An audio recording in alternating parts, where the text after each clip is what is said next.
Olá, a graça e a paz do nosso Senhor Jesus. Meu nome é Gisele Melocro Borelli, estou pastora na IPI de Araraquara e esse podcast que chega até você é a gravação das nossas aulas de escola bíblica, que acontecem todas as quintas-feiras, 7h30 da noite, no nosso templo. Seja bem-vindo a esse espaço de estudo, comunhão e fé na escola bíblica, no estudo da palavra. Vem e vamos juntos. Boa aula! E hoje a gente vai falar sobre não existe outro evangelho. Fazendo aí, antes de tudo, o nosso saber, sentir e agir. A ideia hoje é a gente sair daqui sabendo, compreendendo que mesmo entre crentes, há discórdia e elas precisam ser resolvidas. Segundo, sentir, amar o próximo e perdoá-lo quando houver algum problema de relacionamento. E por último, agir, cuidar do bom nome de Cristo, a fim de que a sua pregação fale mais alto. Pensando nisso, antes da gente entrar mesmo no Gálatas 1, de 6 a 21, só fazendo uma recapitulação da nossa última aula que foi introdutória, a carta aos Gálatas, lembre-se, é uma defesa e apaixonada, do Evangelho da Graça contra o legalismo. Ela foi escrita por Paulo para combater os mestres judaizantes, os falsos mestres. Lembro que aqueles que queriam o quê? O judaísmo e Cristo, Então sempre tinha alguma coisa. Eles exigiam a circuncisão e a guarda da lei mosaica para a salvação. Então é Cristo e mais alguma coisa. O tema central da carta, é a justificação pela fé em Jesus Cristo, não por obras, destacando aí a liberdade cristã do jugo da lei. E vamos pensar aí que a carta aos Gálatas também ela é conhecida como uma carta magna da libertação cristã, A gente falou bastante, mesmo por cima, sobre liberdade. A gente vai estudar melhor sobre isso ao longo dos nossos estudos sobre a carta, porque é um tema que Paulo aborda bastante. Então a gente vê aí que Gálatas também é um alerta contra esse retorno ao legalismo, e uma reafirmação da suficiência da obra de Cristo. Aí a estruturinha básica, a divisão dos capítulos, que a gente também já falou semana passada. Capítulo 1 e 2, Paulo defende a sua autoridade, o evangelho que ele prega. Capítulo 3 e 4, ele vai fazer uma argumentação teológica de que é a fé e não a lei que justifica. E capítulo 5 e 6, ele vai para uma parte mais prática, que é a liberdade em Cristo e a vida no Espírito produzindo frutos e amor. Então vamos ao nosso texto de hoje, Gálatas 1. Nós vamos ler do 6 ao 21. Gálatas 1, do 6 ao 21, eu vou ler na NVI, tá? Admiro-me de que vocês estavam abandonando tão rapidamente aqueles que os chamou pela graça de Cristo para seguirem outro evangelho, que na realidade não é o evangelho. O que ocorre é que algumas pessoas os estão perturbando, querendo perverter o evangelho de Cristo. Mas ainda que nós, um anjo dos céus, pregue um evangelho diferente daquele que lhes pregamos, que seja amaldiçoado. Como já dizemos, agora repito, se alguém lhes anuncia um evangelho diferente daquele que já receberam, que seja amaldiçoado. Acaso busco eu agora a aprovação dos homens ou a de Deus? Ou estou tentando agradar os homens? Se eu ainda estivesse procurando agradar a homens, não seria servo de Cristo. Irmãos, quero que saibam que o evangelho por mim anunciado não é de origem humana. Não recebi de pessoa alguma, nem me foi ele ensinado. Ao contrário, eu recebi de Jesus Cristo por revelação. Vocês ouviram qual foi o meu procedimento no judaísmo, como perseguia com violência a igreja de Jesus, procurando destruí-la. No judaísmo, eu superava a maioria dos judeus da minha idade e era extremamente zeloso das tradições dos meus antepassados. Mas Deus me separou desde o ventre materno e me chamou por sua graça. Quando lhe agradou revelar o seu Filho em mim para que eu anunciasse entre os gentios, não consultei pessoa alguma. Tampouco subi a Jerusalém para ver os que já eram apóstolos antes de mim. Mas de imediato parti para a Arábia e voltei outra vez a Damasco. Depois de 3 anos, subi a Jerusalém para conhecer Pedro pessoalmente. E estive com ele 15 dias. Não vi nenhum dos outros apóstolos, a não ser Tiago, irmão do Senhor. Quanto ao que lhes escrevo, afirmo diante de Deus que não minto. A seguir, fui para as regiões da Síria e da Cilícia. Eu não era pessoalmente conhecido pelas igrejas da Judéia que estão em Cristo. Apenas ouviram dizer, aquele que antes nos perseguia, agora está anunciando a fé, que outrora procurava destruir, e glorificaram a Deus por minha causa. Amém. Lembrando, né, que Gálatas, Paulo escreve, não é uma igreja, mas são várias comunidades, né? Provavelmente ele formou na sua primeira viagem missionária, que é Antioquia da Psídia, Listra, Icônio, Derbe, né? Então toda aquela regiãozinha que a gente viu naquele mapa da semana passada, né? Então pensando aí no que Paulo escreve nesse trecho, né? A gente separou aqui em 3 pontos. Hoje está bem presbiteriano, né, o estudo. Semana passada foram 4, né? E é assim, a gente vai ver, então, no capítulo 1, de 6 a 10, a intolerância apostólica contra o falso evangelho. Depois, do 11 ao 17, a origem divina do evangelho e do apostolado de Paulo. E por último, do 18 ao 21, o relacionamento com os apóstolos e o reconhecimento, né? Então, é importante a gente pensar aí, primeiro, né, a intolerância apostólica contra esse falso evangelho, né? Nessa abertura, vamos pensar assim, Paulo, ele omite as tradições e ações de graças amigáveis que ele geralmente faz nas cartas dele. Você percebeu que ele não fala, olha, eu dou graças a Deus por vocês? Não, ele já começa metendo o pé no peito, né? Ele tá bravo quando ele escreve essa carta. Ele não agradece, ele não fala nada, ele vai direto ao assunto. Você vê que é do tipo assim, eu tô escrevendo isso aqui e ele fala que ele escreve de próprio punho para resolver a questão. Então ele tá bravo. Eu costumo dizer, eu sempre brinco que ele tá bravo com os corintianos, mas a verdade é que com os gálatas que a coisa tá feia. Então, o que ele vai questionar? Primeiro, a apostasia rápida, né, desses gálatas. Por quê? Os gálatas estavam abandonando a Deus ao desertarem da graça de Cristo para abraçar outro evangelho. Lembra que esse outro evangelho, essa palavra que está aí no original, é outro de outra espécie, não é da mesma substância. Né? Em grego tem 2 palavras para outro. Eu comentei semana passada, João usa, né, quando Jesus Cristo diz que, olha, eu vou para o Pai, mas eu mandarei outro Consolador. Esse outro que está lá no original, e eu disse que ia trazer a palavra e não trouxe, mas trarei,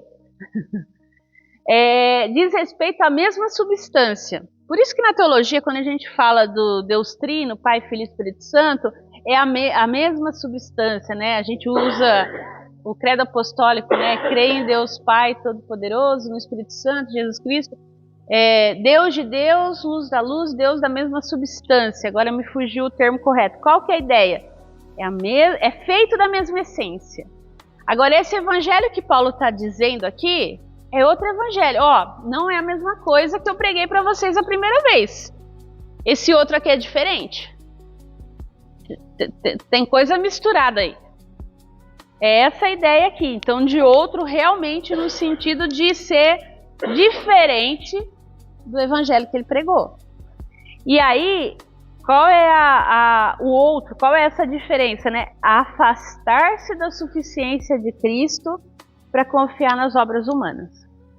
Então, se eu cumpro a lei, se eu faço a circuncisão, eu sou da família de Deus, eu estou salvo. Se eu não cumpro o que Deus fez na cruz em Jesus Cristo, não foi suficiente.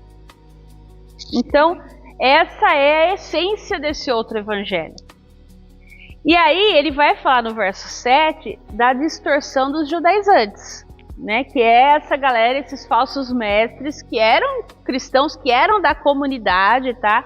Que estavam ali fazendo discórdia, fazendo divisão. Eles negavam a Cristo de forma explícita. Mas eles eles não negavam a Cristo de forma explícita. Mas o que eles faziam? Eles adicionavam exigências da lei mosaica. Lembre-se que aqui a gente está no ambiente de gentios. Então, olha, você quer ser cristão? Então, primeiro você tem que ser judeu, viver como judeu, se tornar judeu através da circuncisão, e aí depois você se torna cristão.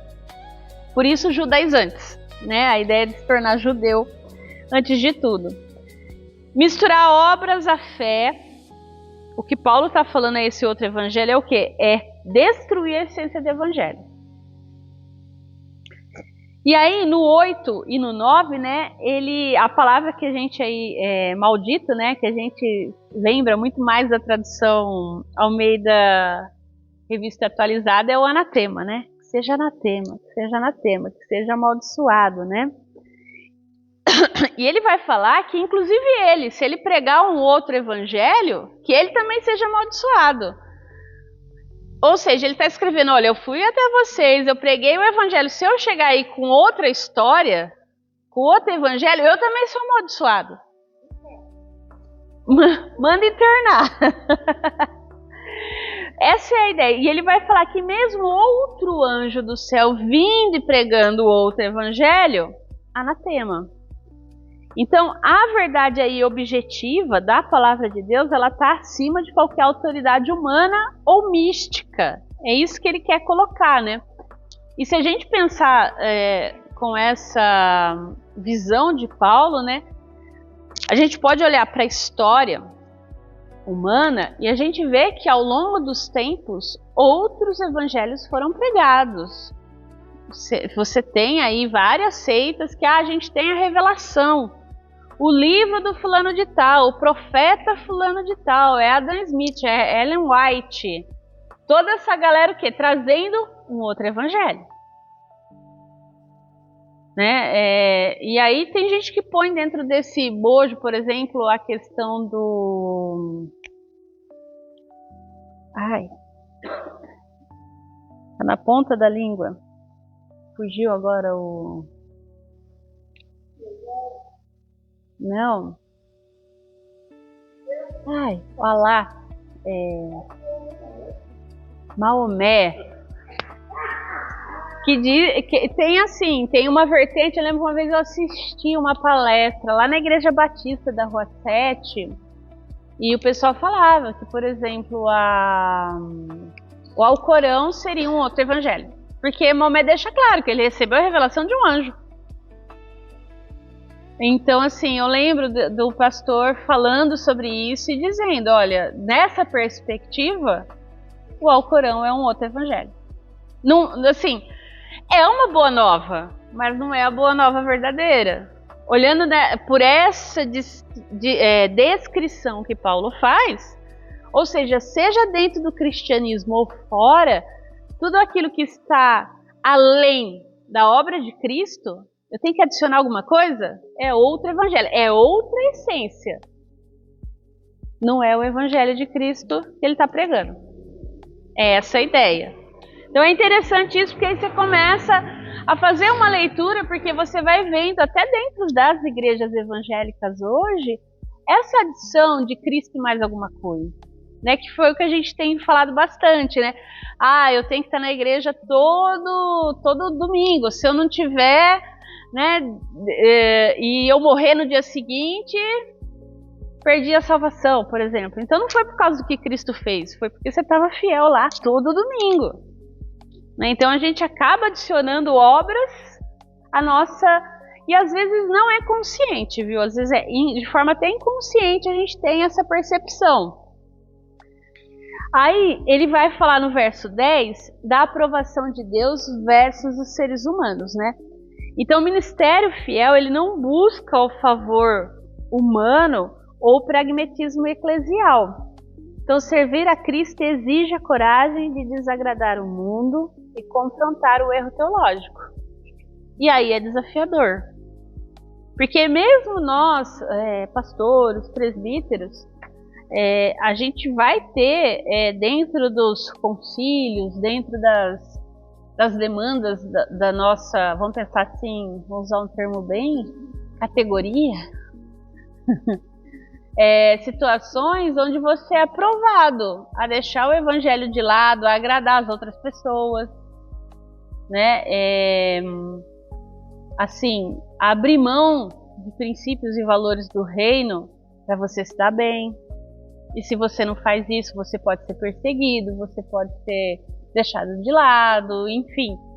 E mesmo a nossa vivência diária, se você parar para pensar também no nosso cotidiano, isso acontece bastante também. Então é algo para a gente pensar, né? E aí pensar assim, essa coragem de desagradar é saber que a gente está fazendo por causa de Cristo, para Cristo, né? Não porque também a gente quer ser o chato da história. Mas vamos lá, nosso segundo tópico, né? A origem divina do evangelho e do apostolado. É interessante aqui porque lembre-se que esses judaizantes, pelo que a gente vê Paulo escrevendo, eles estão o quê? Querendo desqualificar Paulo como apóstolo, para desqualificar o seu discurso, né? Nesse sentido, ele vem então defender o seu apostolado. Então ele vai falar, ó, a gente vai ver que ele inicia em uma defesa histórica, ele vai provar que a sua mensagem tem autoridade também, como a dos apóstolos, e que ela é validada pelos apóstolos. Ele deixa claro, né, que ele não foi lá, que ele não ficou lá aos pés dos apóstolos, mas que ele recebeu a mensagem por revelação e que o ministério dele foi validado por esses apóstolos. Ou seja, se eu não fosse um apóstolo, se o evangelho que eu estou pregando não fosse o evangelho verdadeiro, os apóstolos tinham me desvalidado. E não é o que acontece. Lembre-se que, muito provavelmente, Gálatas foi escrito antes do concílio de Jerusalém, e no concílio de Jerusalém, Paulo está lá. Né? Ele não seria convidado, vamos pensar assim, a estar lá com os apóstolos, se o apostolado dele não fosse validado. Então, ele vai trabalhar essa questão. Então, ele vai dizer aí, né, do 11 ao 12, que não é de origem humana. Então, ele vai falar que o evangelho que ele prega não foi inventado por homens, nem transmitido por tradição apostólica inicial. Mas ele vai dizer que ele teve uma revelação do próprio Senhor Jesus. Ele fala lá aos Coríntios, né, que uma certa pessoa que ele conhecia teve uma experiência do terceiro céu, tal, que muitos dizem que provavelmente foi ele, né? Então, assim, é bem provável que foi, né? A gente fala de um terceiro, é aquela história, a pergunta para o TCC do meu amigo, quando na verdade a gente que quer perguntar, né? Ou quer contar a história. Então, ele vai dizer que ele teve essa experiência com Jesus e que Jesus revelou para ele. E aí ele vai falar assim, vamos pensar, ele vai falar do 13 ao 14, do seu zelo extremo no judaísmo e a sua perseguição violenta de Cristo. Em outras palavras, se vocês querem ser judeus, vocês estão falando com o cara que foi mais judeu que todo judeu que vocês conheciam. Basicamente é isso que ele fala, né? Então, assim, isso vai provando que a sua conversão não foi um desenvolvimento natural da sua mentalidade, mas que realmente foi uma interrupção divina radical. Não foi algo assim, ele foi aprendendo e aí ele mudou de ideia. Não, foi uma experiência, né? Ele indo para Damasco, você está me perseguindo, Paulo, por que me persegues? Né? Ele fica cego. De repente chega alguém que ele estava perseguindo e recebe ele como irmão na fé, abraça ele, ora com ele, ele passa a ver. Você imagina a experiência para um cara extremamente radical e zeloso. E aí ele vai trazer aí, né, essa ideia no 15 e 16 do monergismo, de uma eleição soberana, né, algo pra gente presbiteriano bem caro, né? Porque ele vai afirmar que Deus o separou antes dele nascer e o chamou pela sua graça. né? Então, isso pra gente é muito aquela coisa, né? Eleição incondicional, graça irresistível. Né? Então, ele tá ali porque realmente Deus queria que ele estivesse. Porque se fosse pela opção dele, talvez ele estaria no judaísmo ainda, né? E aí ele fala da independência de Jerusalém, que é do 16 ao 17, né? Então, após ser chamado, Paulo ele não sobe imediatamente para Jerusalém para obter a validação ou a permissão dos apóstolos. Ele retira-se para a Arábia, e nesse sentido, na Arábia, a gente não sabe bem o que acontece, mas ele deixa claro que depois de 3 anos ele volta para Damasco, e lá, então, assim, a partir dessa experiência que ele teve o seu comissionamento direto e autônomo. E a partir disso ele começou a pregar. E quando ele chega, então, em Jerusalém, ele é validado. Né? Então, que aí o próximo item que vai falar do relacionamento dele com os apóstolos. E que esses apóstolos reconhecem. Vocês estão falando que eu não sou apóstolo? Como assim? Fui lá, fiquei com os apóstolos, eles reconhecem o meu apostolado. Quem são vocês para não reconhecer? Basicamente, né? Seria isso. Então, Paulo ele demonstra que, embora o seu ministério fosse independente dos homens em termos aí de origem, a sua mensagem ela está em harmonia com os demais apóstolos. É o mesmo evangelho, não é outra essência, né? Então, ele vai falar aí da visita a Cefas. Então, passados 3 anos da sua conversão, ele vai para Jerusalém visitar Pedro e Tiago, o irmão de Jesus, né? E o encontro de só 15 dias, né? Evidencia que ele não foi lá para ser instruído por eles. A verdade é essa. Mas o que? Estabeleceu uma comunhão mútua. E é tão mútua que mais para frente Paulo até chama a atenção de Pedro em outra ocasião, né? Porque convenhamos, se você chamar a atenção de outra pessoa, você tem que ter alguma comunhão e intimidade, né? E Paulo e Pedro, e até depois Pedro falar, porque Paulo escreve palavras difíceis. Ou seja, tudo que Paulo escrevia chegava até Pedro. Ou seja, existia esse intercâmbio. Não era rádio peão.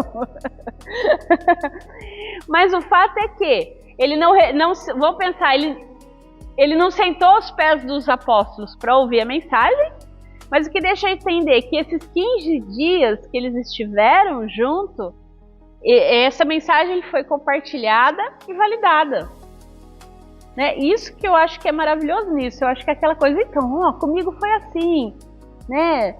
Imagino Pedro e Paulo ali conversando e tratando de detalhes e coisas e ouvindo, né? Então, assim, essa comunhão existia, né? O que Paulo escrevia chegava até Pedro, isso é fato, e em nenhum momento Pedro desvalida o que Paulo fazia. Então, isso valida o apostolado de Paulo. E aí ele vai falar no verso 20, né, da integridade sob o juramento. Então, diante de Deus, o apóstolo assegura a veracidade histórica do seu relato, combatendo as calúnias dos judaizantes que tentavam rebaixar o seu apostolado. E aí, por fim, ele vai falar do seu trabalho nas regiões da Síria e da Cilícia, no verso 21. Então, Paulo manteve-se afastado geograficamente do núcleo de Jerusalém. Então ele prega o evangelho de forma pioneira entre os gentios, validando o chamado que ele recebera diretamente do Senhor. Lembre-se que ele começa sempre chegando na sinagoga, só que na sinagoga parece que tudo é errado. Depois, quando ele vai para os gentios, a coisa vai fluindo. Então é um chamado que Deus deu para ele, para fazer isso e para os gentios. Então acaba sendo uma confirmação. Então, se a gente pensar aí num contexto, para a gente seguir para uma conclusão, né?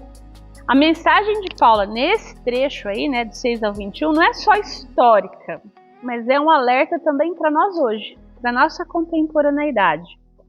Primeiro, a suficiência da graça. A aplicação principal é a adesão inegociável à salvação pela graça, por meio da fé em Jesus Cristo, sem a necessidade de obras humanas adicionais para a justificação. Qualquer evangelho que adicione regra ou ritual como condição para a salvação é falso. É outro evangelho. Isso é importante para a gente sempre colocar como ponto de partida. O que o pastor está pregando ali na frente? É o evangelho ou é o evangelho mais alguma coisa? Segundo, a raiz da apostasia. A surpresa de Paulo aqui com a rapidez da mudança mostra que a apostasia muitas vezes começa com uma inconstância espiritual ou o desejo de agradar as pessoas em vez de a Deus. É que ele não viveu na nossa época, porque senão ele ia se surpreender com o vento de doutrinas e com as mudanças radicais de uma hora para outra. Mas o fato é assim, mas você imagina que, vamos pensar, no tempo dele que isso não era tão natural, ele se surpreende. Como assim? Vocês já estão virando a casaca? Como assim vocês já estão mudando de evangelho? Então, ele fica assim chocado. Pra gente aí, a defesa da verdade, é importante a gente levar a sério a pureza do evangelho, rejeitando qualquer mensagem que distorça a obra de Cristo. E aí uma aplicação prática, para nós. Avalie que a sua fé se baseia na liberdade graciosa em Cristo ou se você está tentando merecer a salvação por meio de um legalismo, agindo como se a cruz não tivesse sido suficiente. O chamado aqui é para viver em liberdade, servindo por amor e não por medo. Então, a cruz de Cristo é o único caminho para Deus e qualquer acréscimo a isso anula a graça. É importante a gente pensar, porque a gente tem muita facilidade, parece que não, mas temos de fazer como os Gálatas. A gente sempre arruma alguma coisinha, porque pra gente é muito assim, como assim é de graça, eu não tenho que fazer nada? É uma concepção pra gente difícil de aceitar. É muito complicado, parece que não, mas é. Uma dificuldade. Gente, alguém quer fazer alguma colocação, trazer alguma complementação? Porque esse é o assunto da carta, a gente vai bater muito nesse assunto ainda, tá? Que bom que você nos acompanhou até o final dessa aula. Você ouviu a Escola Bíblica da Igreja Presbiteriana Independente de Araraquara e eu quero convidá-lo a nos fazer uma visita. O nosso culto é aos domingos, às 9 horas da manhã, na Rua Rui Barbosa, 10.074, na Vila Xavier. Que Deus te abençoe e te guarde. Até a próxima!